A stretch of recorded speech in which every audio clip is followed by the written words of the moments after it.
Actually, yesterday was a really pog moment. Yesterday had a really pog moment. There was I was walking back to the player lounge because that's where the caster lounge is in the studio, and there was this little kid, like maybe 12 years old, with I guess it was his sister who was a little bit older, kind of looking after him, and he was wearing a G2 shirt, and he was like staring to the curtains about where the player area was, and I was gonna walk past him to walk in.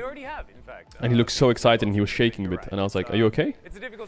And he was like, yeah, I just traveled here all the way from Ukraine and I came to see G2. And he was like, I was hoping I could see them walk on stage from the backstage. And I was like, oh. So I texted the security guard like, yo, I'm going to take this kid backstage. Is that okay? And he was like, yeah. So I took him to the backstage and G2 was just about to go on stage. But I just saw Caps, who was his favorite player. And I was like, Caps! And then Caps was kind enough to take a picture with him just before he went on stage. And the kid after he took the picture was like walking back towards the audience and he was like shaking and he was like, this is the best day of my life. And I was just like, I almost cried, man. I was like, holy fuck, you're so fucking awesome.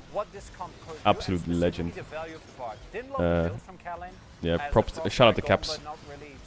Was just about to go on stage but took a picture with him backstage. Which is good because G2 lost anyway, right? And normally when the for being one of the very few genuine streamers out there. Normally when the LEC team wins, they can take photos with fans, but the team that loses doesn't.